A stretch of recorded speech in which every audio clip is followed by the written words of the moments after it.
Fala pessoal, muito bom dia, ou boa tarde, ou boa noite, a depender do horário que você esteja vendo este vídeo.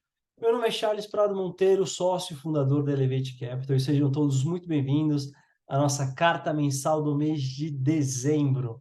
Então, sem mais delongas, já deixa eu começar aqui a compartilhar a minha tela com vocês. E o mês de dezembro é aquele mês. Na verdade, a gente está gravando esse vídeo no mês de janeiro, né? Então, é aquele mês pós-virada de ano, onde a gente fez todas as nossas promessas, definimos todas as nossas metas, e a gente usa muito o ano para fazer uma retrospectiva, muito período, na verdade, né? Para fazer uma retrospectiva de como foram os últimos meses, e essa carta mensal não poderia ser diferente, né? Acho que, falando aqui rapidamente de performance, a gente encerra o ano de 2023 muito bem. A gente pega aqui a performance da carteira de renda fixa. No mês, a carteira performou mais de 2%. A gente fecha o ano com 16,7%, vamos arredondar 17% no ano, versus uma Selic de 13% acumulada, né, para o período. E, mais uma vez, a gente pega desde o início uma rentabilidade muito acima do índice de referência, né? Então, o ano acaba e a gente acaba com uma sensação de um trabalho muito bem feito para a estratégia de renda fixa em bolsa. Basicamente porque a gente pegou a dinâmica de ciclos de queda de juros muito forte. Quando a gente pega a carteira de renda variável, a gente teve um mês quase empatado com o Ibovespa, né? A carteira respondeu por 4,7 versus 5,5 do Ibovespa, mas como a gente já estava na frente do índice olhando o nosso track record do ano de 2023, a gente fecha o ano com 23,4 versus 23,0,1 do Ibovespa, né? Então, dá para a gente falar que a gente bateu o Ibovespa mais uma vez, né? Mas bateu aquele, né? Aquele gol na prorrogação, né? No final da prorrogação, mas o importante é que a gente conseguiu bater o índice, né? Se a gente pega a rentabilidade desde o início, elevate de novo, tem uma rentabilidade é mais do que o dobro, que deixa a gente também muito feliz nesse sentido. E aí vamos falar um pouco agora da carteira, né? Então, não sei se vocês se lembram do BDIF 11, né? O BDIF 11 ele é um ativo de renda fixa, né? É um fundo de títulos de infraestrutura, né? Então, basicamente, você está comprando dívida de empresas que estão construindo linhas de transmissões, empresas que estão construindo, muitas empresas voltadas para o setor de saneamento básico, né? Então, acho que isso tem um impacto super positivo social nesse aspecto, né? E a gente falou muito do BDIF no vídeo anterior, né? Aquela questão do first contra o second level thinking, né?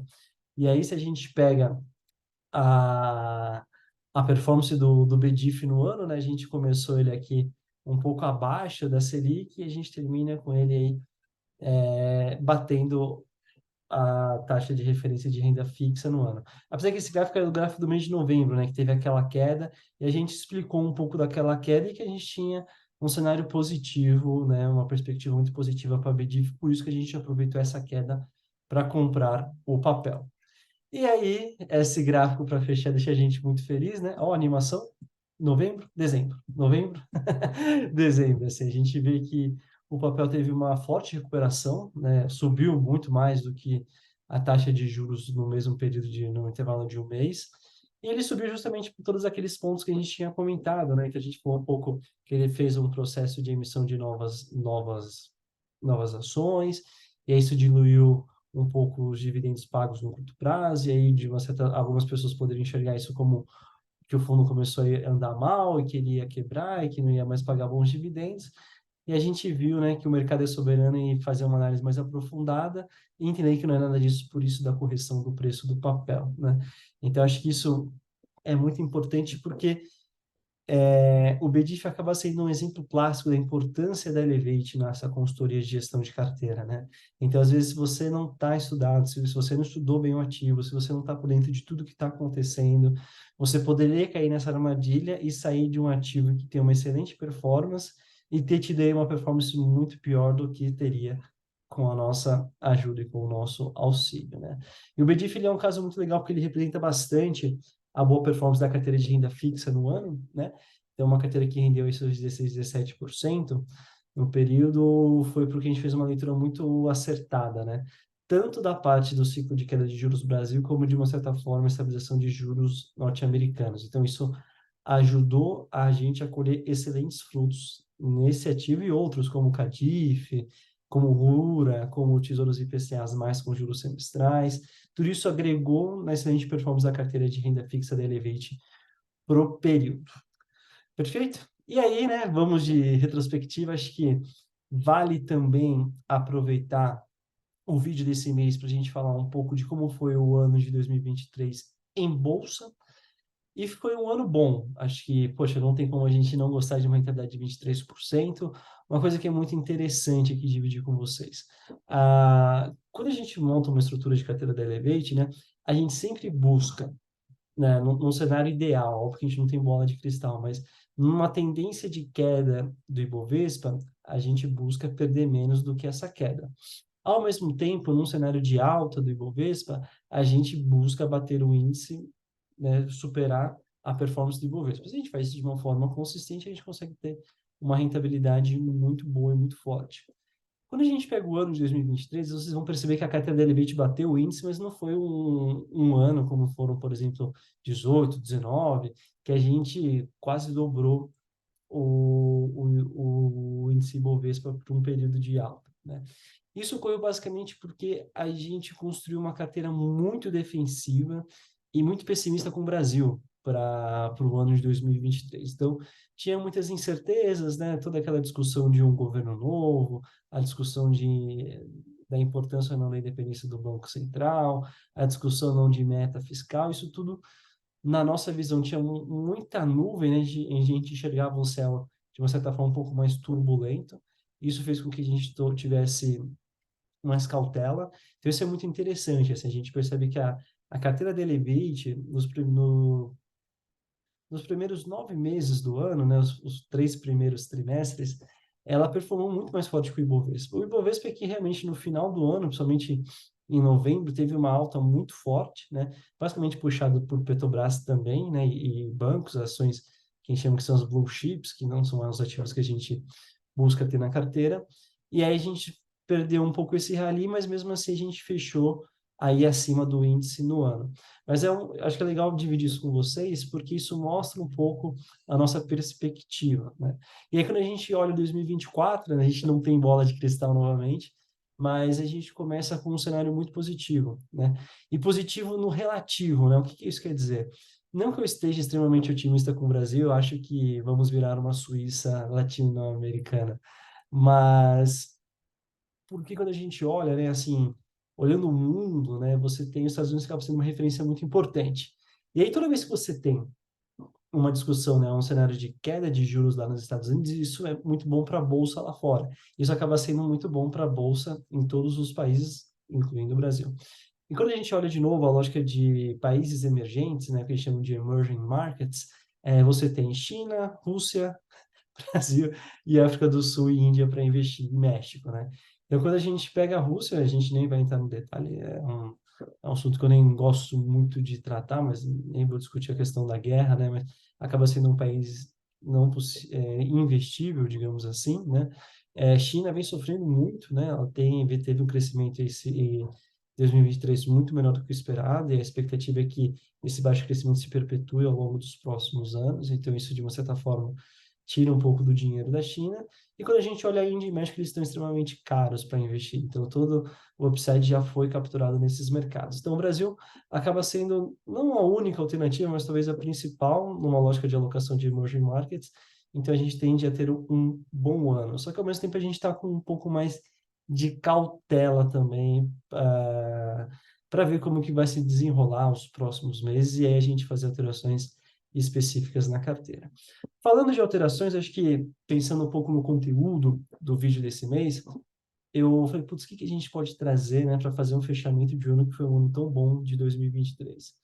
Então, quando a gente olha a nossa carteira de bolsa, a gente teve algumas ações que saíram da carteira este ano e algumas ações que entraram, né? E acho que é muito legal, a gente vai usar os próximos vídeos para falar muito de bolsa e muito das ações que a gente tem na carteira, até é um gancho que eu vou fazer no final dessa apresentação, mas acho muito importante a gente fazer, na né, que a gente chama de post-mortem, né? Então, analisar o passado e ver o que a gente errou e o que a gente acertou. Então, uma coisa que é muito importante, assim, né? Às vezes as pessoas acreditam que a gente tem uma bola de cristal, que a gente vai ganhar dinheiro com todas as movimentações que a gente faz e todas as estratégias micros dentro da estratégia macro da carteira da Elevate. Eu já adianto que isso é impossível. Queria muito ter esse dom, né? Mas ninguém tem. Acho que essa é que é a verdade. E aí, não sei se eu já comentei com vocês, mas eu não sou um cara que tem muitos hobbies, apesar de adorar tocar violão, como muitas pessoas que veem o vídeo às vezes comentam, né? Mas eu sou muito fã e gosto muito de jogar tênis, assim, Depois isso aqui é um assunto para uma, para uma mesa de bar, mas é uma das coisas que me conecta muito com meu pai, que já não está mais entre nós. E o tênis tem, acho que cada esporte tem um grande ídolo, né? Na minha visão, o meu ídolo principal sempre foi, e provavelmente sempre será o Ayrton Senna. Mas quando a gente olha o tênis, né, tem uma figura que é muito emblemática, que é o Roger Federer, que não sei se quem gosta, quem acompanha, mas, enfim, acho que é um cara totalmente fora da curva nesse esporte. E tem um livro dele muito legal que fala um pouco dos percentuais de pontos ganhos pelo Roger Federer em toda a carreira dele, né? E aí você pensa, pô, o cara foi um dos maiores campeões, né? Agora foi ultrapassado recentemente pelo Djokovic, mas o cara tem uma história, pelo período que ele jogou, maravilhosa de conquistas, né? E aí você imagina, pô, qual que é o percentual de pontos ganhos que um cara referência no esporte deve ter, né? Eu já pensei 70, 80%. E aí quando me vi o número, me chocou, que eram somente 55%. E aí, isso traz alguns insights, né? E acho que a gente pode fazer um paralelo com o mercado de investimentos. A gente nunca vai acertar todas as jogadas, né? O importante, na verdade, é a consistência e a disciplina ao longo do tempo. O importante é você perder pontos que não valem muito e ganhar aqueles pontos decisivos, né? Então, isso a gente faz uma correlação direta com o tamanho das posições que a gente tem em carteira. E aí, esse, na nossa visão, foi o grande segredo para o Federer, como também vai ser o grande segredo para o Elevate. E aí, quando a gente faz esse exercício de post-mortem, né, na verdade, estava até conversando recentemente com um médico sobre isso, ele falou, a gente faz isso muito na medicina. Estava conversando com outro amigo meu que eu ia falar marqueteira, né, mas não, acho que não é um termo meio pejorativo. Trabalhando numa agência de marketing, ele estava até comentando, tem uns vídeos de um cara, toda vez que um avião cai, ele também faz um estudo detalhado para ver o que aconteceu para isso não se repetir novamente, né? Então, a ideia da parte desse vídeo é a gente pegar e apresentar um pouco para vocês, né? As ações que a gente encerrou, o motivo que a gente encerrou essas posições, se isso foi uma decisão boa ou ruim, comparado com como a ação andou ao longo dos meses seguintes, né, do encerramento dessa posição, como também se a gente compara com o índice Ibovespa. Acho que a gente fez aqui numa linha cronológica, né? A primeira grande ação que a gente encerrou posição na carteira foi Gerdau. Então, estava conversando agora com uma cliente médica nossa de Curitiba, né? Que ela está conosco desde 2018. E Gerdau é um case muito interessante que a gente comprou a ação desde o dia 1 da carteira da Elevate, a gente tinha Goal 4 na carteira. E é uma ação que a gente chegou a pagar menos de R$ 5 na ação e vendemos a uma média de 10, 11, 12. Foi é uma empresa que a gente gosta muito, assim, é uma ação que a gente gostou muito, só que chegou um determinado momento que a gente entendeu que dali em diante talvez não faria tanto sentido continuar carregando o ativo na carteira. E aí aqui alguns pontos que a gente traz para discussão, né? Então, na nossa visão, a Gerdau é uma excelente empresa e com boa pontuação em todas as dimensões de análise. Então, não sei se vocês se lembram em vídeos anteriores, que depois a gente vai discutir um pouco mais profundamente sobre isso, né? Mas a gente faz uma análise, basicamente, né? Uma análise econômica, a gente faz toda a lógica econômica da empresa, que basicamente é o que o mercado tradicionalmente faz, mas a gente também inclui, né? Aspectos de governança, aspectos de impacto social, tanto olhando por a gestão dos colaboradores e funcionários, como também a relação saudável que ela tem com todos os seus stakeholders, ou todas as suas partes interessadas, como também aspectos ambientais, né? Então, quando a gente faz uma análise completa, né, não só olhando o econômico, mas olhando a questão de governança, impactos ambientais e sociais, a Gerdau ela tem uma nota muito forte em todos os aspectos. Assim. Quando a gente faz uma análise qual, a Gerdau ela sempre estava no top 5, no top 3, em alguns casos, das nossas análises. Era uma empresa que a gente gostaria de ter para sempre na carteira, né? Porém, quando a gente olha o mercado, que é o mercado de aço da Gerdau, ele sofreu muito em 2023, né? Então, basicamente, aço acaba sendo uma commodity, né? Então, o preço da commodity é muito uma questão da relação de oferta e demanda. E aí a gente teve vários problemas, né? Então, a gente teve toda aquela questão que envolve a guerra de Rússia e Ucrânia, embargos europeus contra a Rússia. A Rússia é um produtor importante de aço. Então, se a Europa não estava comprando, ela começou a vender isso de forma clandestina para outros países. E aí o fato dela estar tendo que vender isso de forma clandestina não faz com que ela diminuísse o preço, né? Então, é muito interessante, tem alguns clientes, né, que atuam na cadeia de aço brasileira, e eles comentaram, poxa, Charles, poxa, tem vários navios parados, né, no porto, cheio de aço russo, só procurando comprador, né?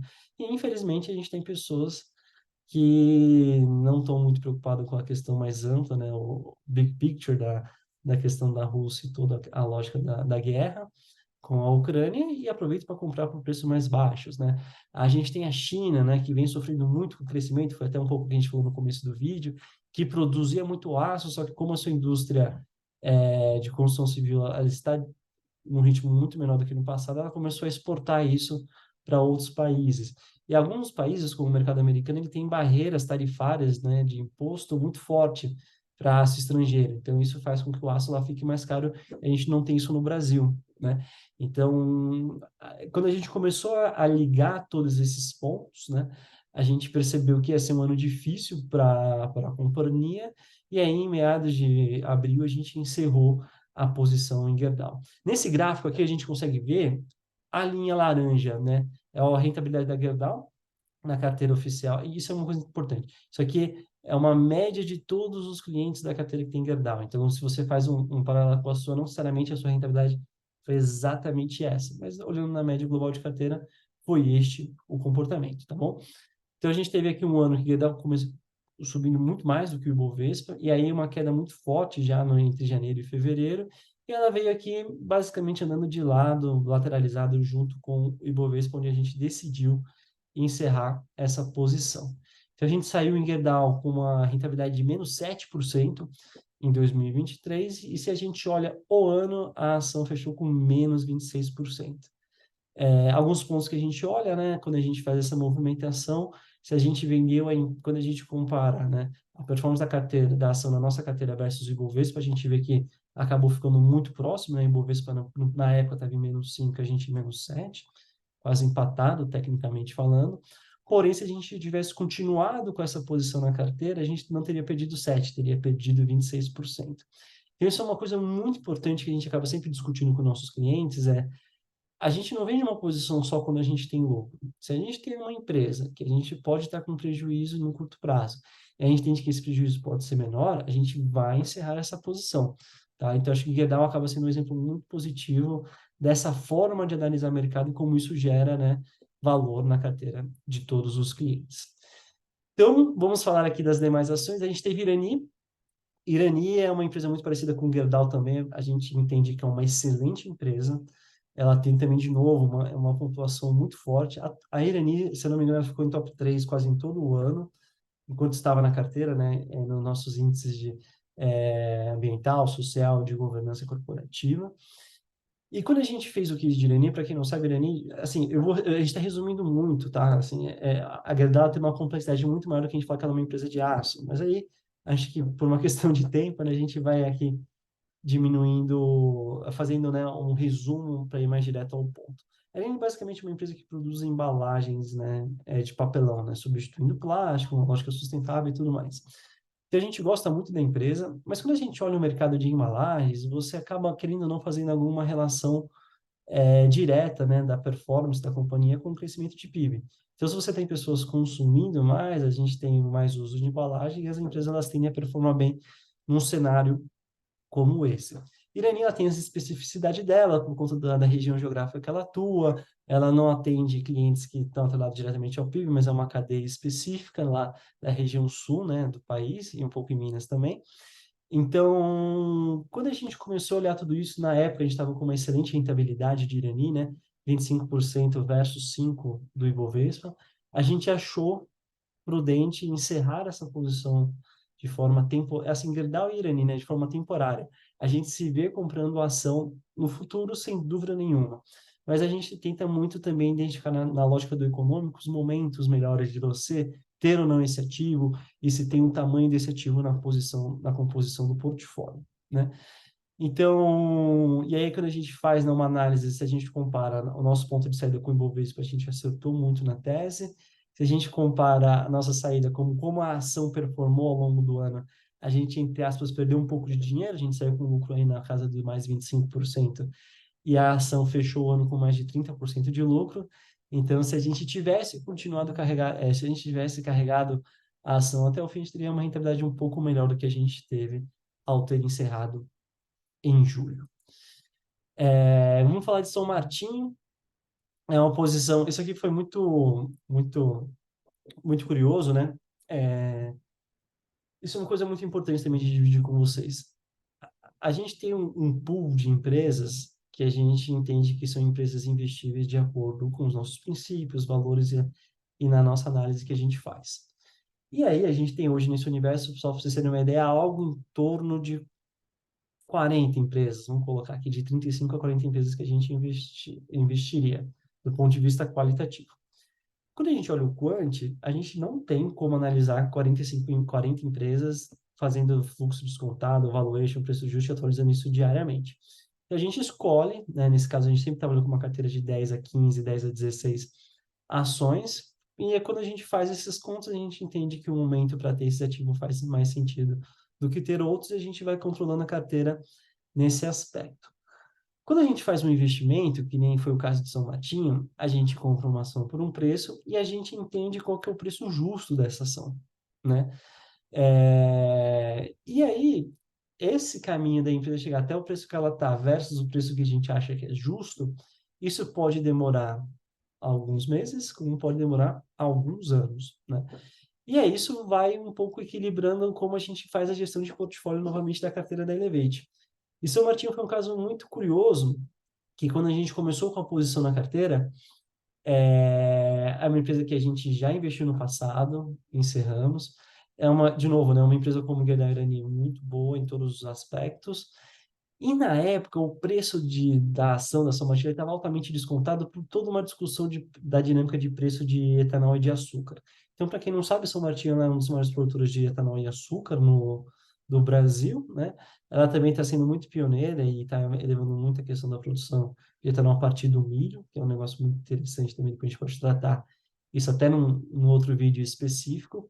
E aí você tinha, né, aquela questão da interferência da Petrobras no preço da gasolina, e aí a gasolina estava mais barata do que deveria estar, então isso impacta também o preço do etanol, e isso faz com que o etanol não seja mais tão vantajoso economicamente para as usinas que fabricam esse produto. A gente também tem uma dinâmica um pouco mais é, com certas incertezas relacionadas ao preço do açúcar, e isso fez com que a ação da São Martinho despencasse no começo do ano.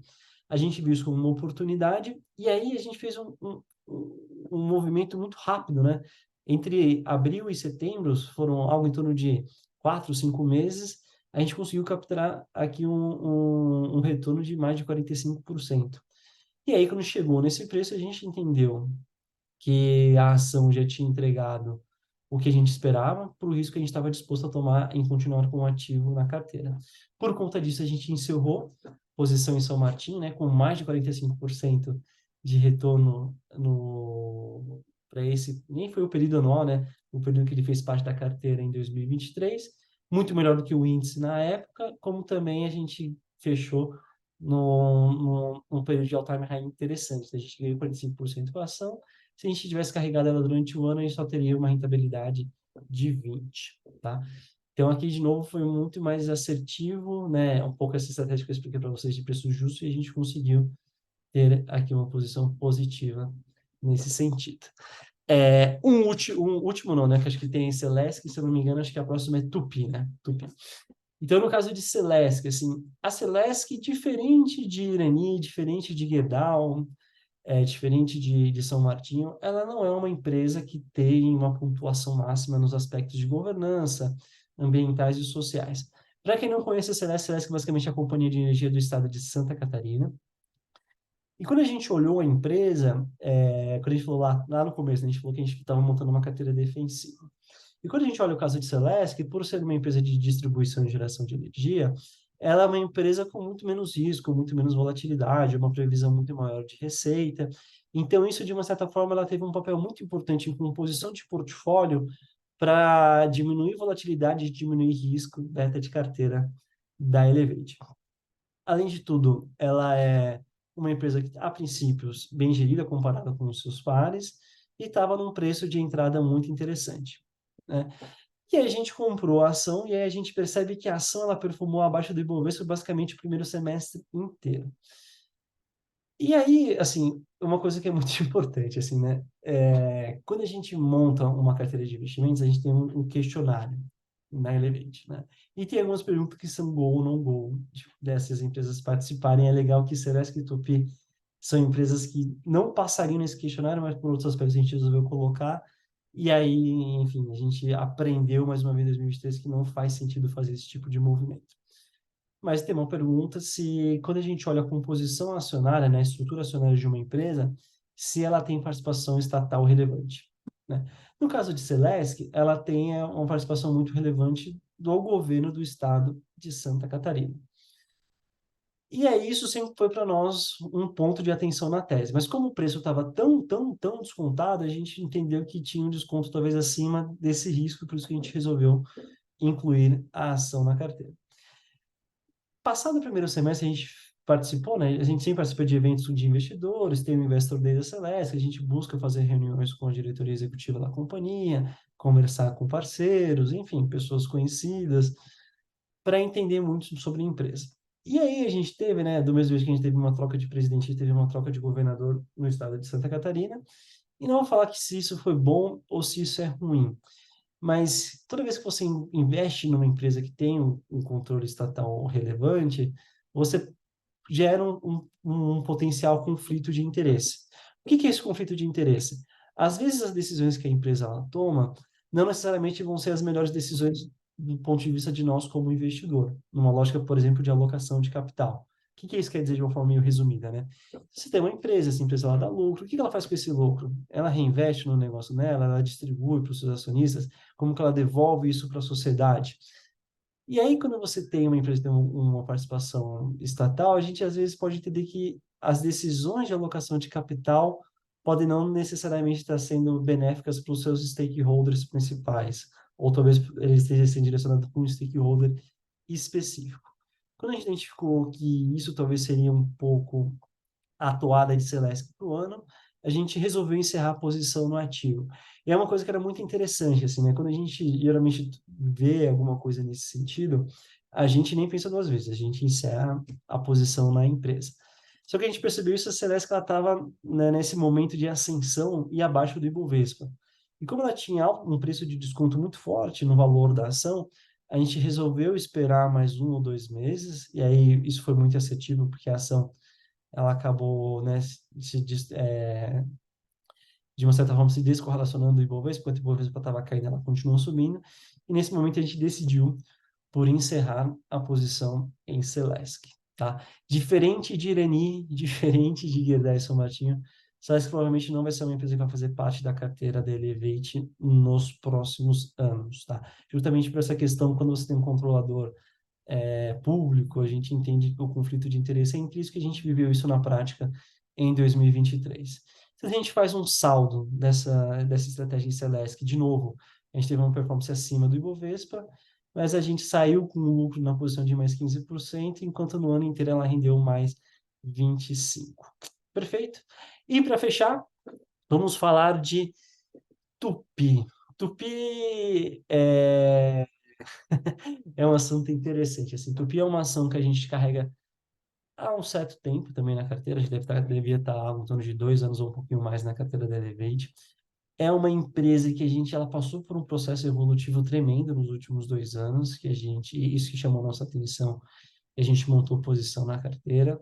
É uma ação que a gente sai com um lucro muito mais forte do que o Ibovespa, se a gente pega o período completo que a gente teve a exposição. Nesse sentido, foi uma estratégia muito boa de investimento. A Tupi é um caso interessante porque era uma ação que a gente imaginaria que ela estaria na carteira da Elevate por muito mais tempo, né? E o que que aconteceu com Tupi?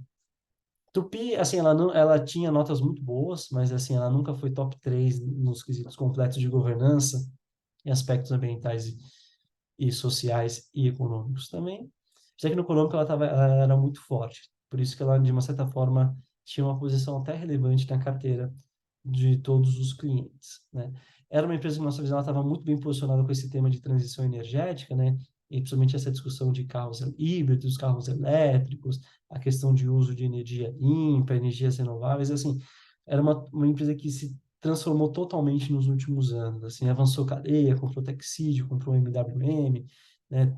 Estava sendo o principal fornecedor global de peças automotivas, está investindo muito forte em geração de motores com uso de energia renovável. Era uma empresa que, na nossa visão, ela tinha tudo para performar muito bem.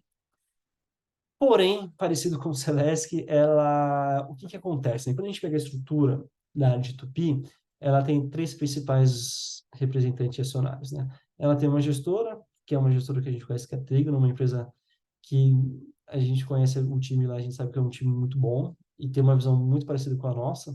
Então, a gente sabia que eram pessoas boas da companhia. E a gente tinha também o BNDES e a Previ, né? O que que aconteceu com a Tupi nos últimos anos, né? Assim, as decisões, então, imagine assim, essa é a estrutura acionária da empresa. O que que isso quer dizer de forma muito resumida? BNDES, Previ, né, que é o Fundo Previdenciário dos Funcionários do Banco do Brasil, e essas gestoras, basicamente, eles elencavam grande parte do conselho de administração, que acaba sendo, na verdade, o grande cérebro da companhia. Nos últimos anos, as decisões tomadas por BNDES e Previ para a composição de conselho da Tupi eram de conselheiros muito bem alinhados com a companhia. Tinha um histórico da indústria, tinham, enfim, todo um track, né, de décadas de sucesso, de bons profissionais. E isso fez com que, de fato, a companhia mudasse muito e evoluísse muito nos últimos anos. Nos últimos meses, a gente teve trocas dos conselheiros indicados, tanto pela Previ como pelo BNDES. E a gente percebeu que essas indicações acabaram sendo muito mais indicações políticas do que indicações por mérito próprio desses dois órgãos.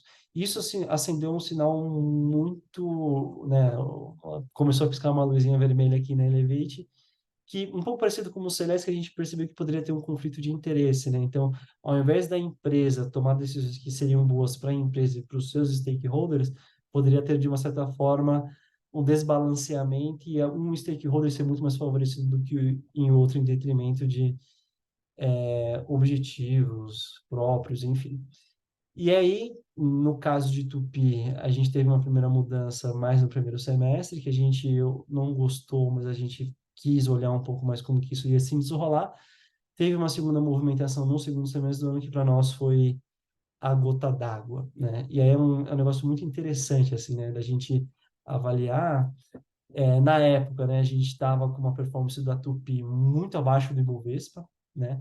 Então, não era um momento bom para sair da ação, mas mesmo assim a gente decidiu, né, do ponto de vista qualitativo, não carregar mais a ação na carteira, porque já não condizia com os princípios e valores de investimentos da Elevate. Basicamente, a gente fechou a posição no 0 a 0 no ano, a gente não ganhou nem perdeu dinheiro com o valor alocado em Tupi, mas se a gente pega os últimos 12 meses, Tupi, ela fechou com menos 1%, tá?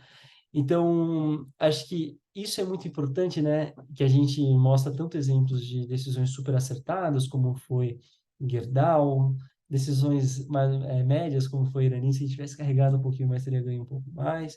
Uma decisão super acertada que foi São Martinho, uma decisão acertada que foi Celesc, e uma decisão que eu não sei dizer se foi acertada ou não no curto prazo com Tupi, né?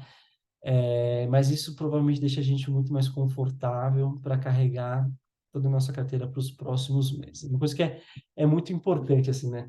A carteira da Elevate, isso sempre vale ressaltar, via CVM, é a minha carteira pessoal, é a carteira oficial da Elevate. Então, meu dinheiro está alocado exatamente nas ações que a gente sugere para todos os nossos clientes. Então, isso é um negócio muito interessante, assim, porque as dores e os conflitos eu sinto tanto como gestor, mas como também e investidor numa lógica total de skin the game, né? De estar junto nesse sentido. Então, o Tupi, por todos esses aspectos, a gente achou que não faria mais sentido. E aí a gente percebeu no longo prazo que toda vez que a gente toma essas decisões, mais importante do que ganhar muito dinheiro é a gente não perder. Então, a chance de que a gente tem de perder ações com dinheiro com empresas que têm esse tipo de comportamento acaba sendo muito maior do que com outras empresas que não têm essa característica. E aqui a gente fecha a carta mensal do mês de dezembro, um mês novamente muito bom, muito forte. Só tenho aí a agradecer a todos e agradecer a vocês, né? Acho que é a confiança de vocês no nosso trabalho que nos dá força, né? Nos dá combustível para continuar esse trabalho muito bacana que a gente vem fazendo na Elevate, de educação, de investimentos, né? Com uma excelente performance, batendo os índices tanto em renda fixa como em renda variável de forma muito consistente e muito forte, né? Mais uma vez, muito obrigado. E aí a gente fecha com um slide, aqui são basicamente as... Hoje a gente tem aí, de ações, né, algo em torno de, a depender da carteira do cliente, de 10 a 12, a 10 a 11 empresas, e a gente enxerga essas 10 empresas como as principais empresas que a gente vai carregar na carteira nos próximos meses, tá? Aqui, de forma proposital, a gente não colocou o nome, a gente colocou o logo delas, né? Então, já vou dar aqui um spoiler, esse primeiro logo é o logo da Suzano. Cadê o meu mouse aqui? Ah, aqui, meu mouse. Esse primeiro logo é o logo da Suzano, Schultz, Jales, né? SLC, Ferbasa, Unipar, e aqui a gente tem outras. E a ideia é a gente usar os vídeos mensais para começar a falar, explorar um pouco mais as teses, né? Tanto de cada ação de forma específica, como também a correlação com as dimensões de análise que a gente tem na Elevate. Bem, gente, basicamente era isso que eu queria dividir com vocês. Agradecer novamente aí o tempo e a confiança. E a gente se fala no próximo mês. Um grande abraço, um feliz 2024 para todos vocês, para toda a família, e que seja aí mais um ano abençoado e iluminado. Até mais.